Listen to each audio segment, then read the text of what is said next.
Hi everyone, welcome to my channel education file MEd. और इस video में हम पढ़ने वाले हैं इंटरेस्ट एंड एप्टीट्यूड के बारे में। उसका कॉन्सेप्ट पढ़ेंगे और एजुकेशनल इम्प्लीकेशंस पढ़ेंगे। ठीक है, तो ये पर्टिकुलर टॉपिक है एमएड के psychology of learning and development में और बहुत ही सिंपल, बहुत ही ईजी टॉपिक है। तो जल्दी से देखते हैं इसके बारे में। तो देखो, एप्टीट्यूड को हिंदी में ट्रांसलेट किया जाए तो उसका मीनिंग आता है कौशल।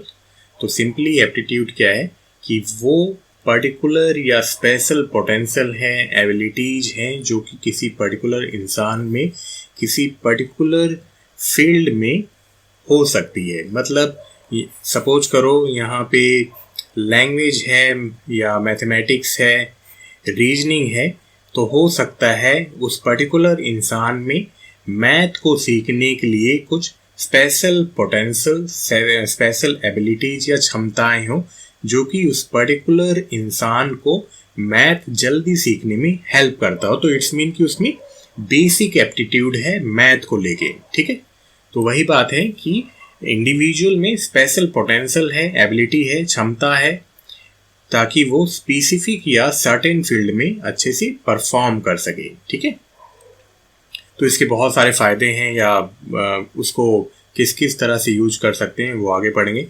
तो हैन और मैकलिन ने क्या कैसे डिफाइन किया है एप्टीट्यूड को। एप्टीट्यूड को उन्होंने कहा है कि aptitudes are correctly refer to as latent potentialities. Latent का मतलब शांत रहती हैं, अनडेवलप्ड कैपेसिटीज हैं, ताकि हम एबिलिटीज को एक्वायर कर सकें, हासिल कर सकें और स्किल्स को हासिल कर सकें, ताकि हम अचीवमेंट्स को दर्शा सकें। मतलब सिंपली क्या है कि हमारे अंदर, सभी के अंदर कुछ बेसिक एप्टीट्यूड है। सपोज करो मैं बोल पा रहा हूँ तो मुझ में लैंग्वेज का एप्टीट्यूड है ना। मैं कंप्यूटर पे काम कर पाता हूँ तो मुझ में कंप्यूटर का एप्टीट्यूड है। इट्स मीन कि मुझ में ये बेसिक स्किल्स हैं जो कि मुझे इससे रिलेटेड और काम सीखने में मदद करेंगे। ठीक है, तो और क्या कहा है इन्होंने कहा कि एप्टीट्यूड क्या है, हेरिडिटी का रिजल्ट है। मतलब हमारे अनुवांशिक के कारण पेरेंट्स के थ्रू आगे कैरी ऑन होता रहता है, और हो सकता है एनवायरनमेंट के थ्रू भी आया हो। इट्स मीन कि इन्नेट हो सकता है, बाय बर्थ हो सकता है, पैदाइश से ही एप्टीट्यूड हो सकता है, और हो सकता है कि हमने उसको अपने सराउंडिंग से, अपने एनवायरनमेंट के थ्रू एक्वायर किया है। ठीक है, आपने सुना होगा कि न्यूमेरिकल एप्टीट्यूड होता है, टीचिंग एप्टीट्यूड होता है, म्यूजिकल एप्टीट्यूड होता है या रीजनिंग एप्टीट्यूड होता है, कंप्यूटर एप्टीट्यूड होता है। इट्स मीन कि जिसमें न्यूमेरिकल एप्टीट्यूड है उसको, उसमें मैथमेटिकल क्षमताएं ज़्यादा हैं, उसको मैथ जल्दी समझ में आ जाएगा। अब वो हो सकता है इन्नेट हो, उस इंडिविजुअल में इंटेलिजेंस अच्छी हो, है ना, या हो सकता है उसने वो पर्टिकुलर स्किल्स को एक्वायर किया हो एनवायरनमेंट के थ्रू। टीचिंग एप्टीट्यूड में हो सकता है कि बाय बर्थ वो उसमें कुछ उसका डीएनए बहुत अच्छा है, उसकी इंटेलिजेंस बहुत अच्छी है ना, उसमें लीडरशिप क्वालिटी है या लोगों को बहुत जल्दी समझा सकता है। या हो सकता है उस पर्टिकुलर इंसान ने बीएड, एमएड, डीएलएड करी हो और उसने उस पर्टिकुलर टीचिंग एप्टीट्यूड को एक्वायर किया है। ठीक है, तो अब टीचिंग एप्टीट्यूड होगा तो वो पर्टिकुलर काम करने में, मतलब टीचिंग करने में अच्छा होगा, क्योंकि उसमें वो पर्टिकुलर सेट्स ऑफ स्किल्स हैं। ठीक है, एबिलिटीज हैं, कैपेसिटीज हैं। ओके, आई होप आप समझ रहे हो। चलो, देन एप्टीट्यूड को और क्या कहा है कि केवल पोटेंशियल एबिलिटी नहीं है, बल्कि ये क्या है कि स्किल्स को और नॉलेज को किस तरह से हम एक्वायर करने के लिए रेडी हैं। रेडी के बाद क्या है कि हम में वो एबिलिटी भी होनी चाहिए कि उन स्किल्स को और नॉलेज को एक्वायर कर सकें। रेडी होना अलग बात है और एबिलिटी होना अलग बात है। ठीक है, और फिर क्या है कि उन वो स्किल्स और नॉलेज गेन करने के बाद उन एक्टिविटी से हमें सेटिस्फैक्शन भी हो, है ना। ऐसा नहीं है कि हमने सीख लिया और हमें मज़ा ही नहीं आ रहा हो, कोई सेटिस्फैक्शन ना हो। ठीक है, और एप्टीट्यूड क्या है, स्किल है ना, जो कि ट्रेनिंग से हम एनहेंस भी कर सकते हैं। लेकिन उस पर्टिकुलर एप्टीट्यूड को एनहेंस करने के लिए भी बेसिक एबिलिटीज या बेसिक एप्टीट्यूड होना चाहिए। मतलब सभी को हम मैथ नहीं सिखा सकते, जो कि बिल्कुल बहुत सही बात है, क्योंकि उसके लिए फिर बेसिक इंटेलिजेंस भी होना चाहिए, है ना। चलो, और क्या है, तो इस वे से हम कह सकते हैं कि एप्टीट्यूड क्या है, कॉम्बिनेशन है कैरेक्टरिस्टिक का, जो कि दिखाता है इंडिविजुअल की कैपेसिटी जो भी उसने एक्वायर करी हो, स्पेसिफिक नॉलेज या स्पेसिफिक स्किल से रिलेटेड आफ्टर लर्निंग। मतलब लर्निंग के बाद उस पर्टिकुलर इंडिविजुअल में कुछ स्पेसिफिक नॉलेज आएगी, स्पेसिफिक स्किल आएगी, और ये क्या है, कॉम्बिनेशन है, मतलब सभी कैरेक्टरिस्टिक का, सभी विशेषताओं का कॉम्बिनेशन है एप्टीट्यूड। चलो देन एप्टीट्यूड को टेस्ट करने के लिए दो तरह के टेस्ट यूज हो सकते हैं। पहला है जनरल एप्टीट्यूड टेस्ट, दूसरा है स्पेशलाइज्ड या इंडिपेंडेंट एप्टीट्यूड टेस्ट। तो जर्नल नाम से ही इंडिकेट है, जर्नल से चीज़ें टेस्ट करेगा।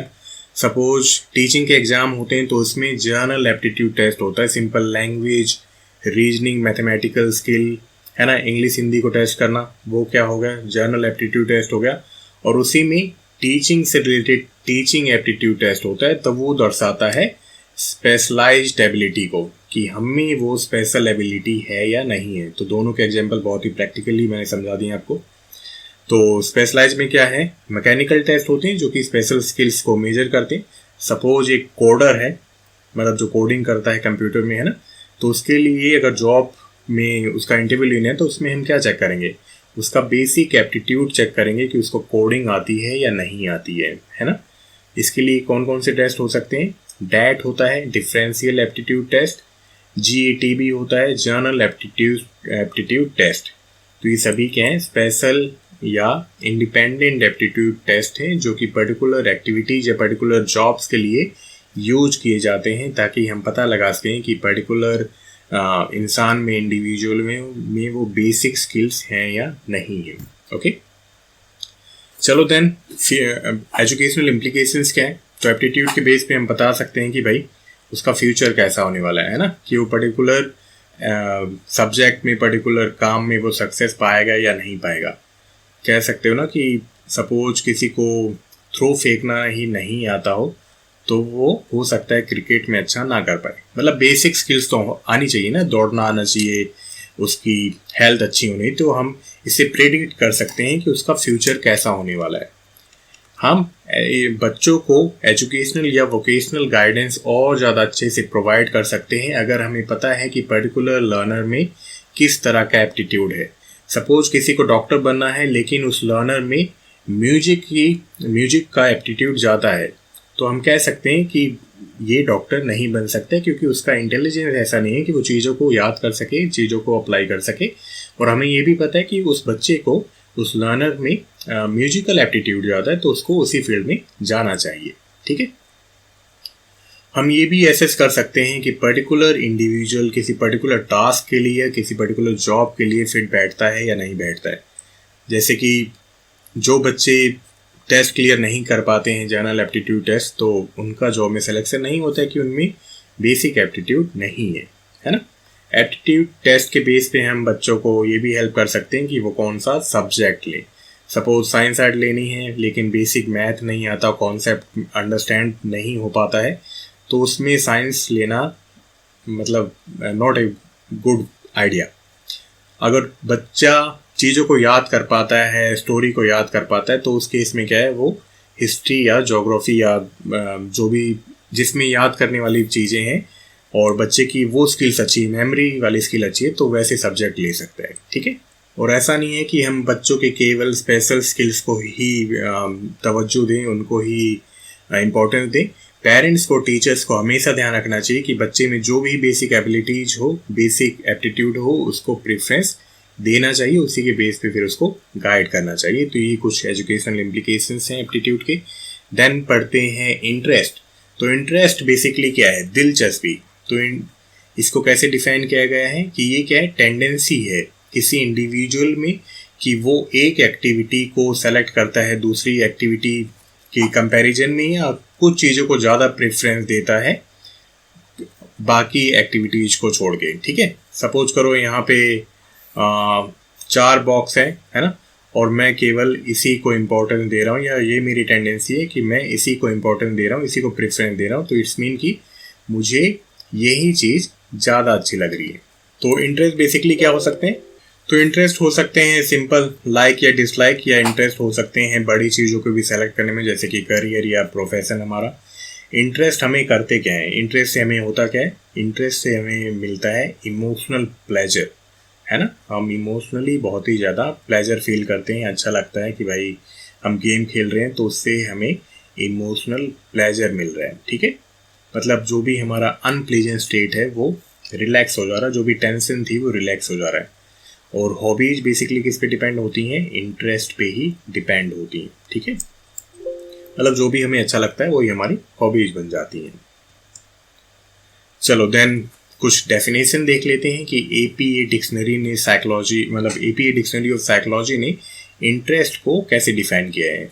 तो ये क्या है? An attitude characterized by need और desire to give selective attention, कि किसी चीज़ पे हम सेलेक्टिव अटेंशन देते हो, जैसे कि वो हो सकता है कोई एक्टिविटी हो, गोल हो या रिसर्च एरिया हो, तो वो क्या है?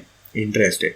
जॉन स्टेट ने कहा है कि interest is a feeling of likening associated with a reaction either actual और imagine to a specific thing और सिचुएशन, कि हम किसी पर्टिकुलर वस्तु पे या सिचुएशन पे अपनी लाइकिंग किस तरह से देते हैं, जब वो हो सकता है एक्चुअल हो, मतलब बिल्कुल रियल सेटिंग में हो रहा हो, या केवल इमेजिनेशन हो, ठीक है।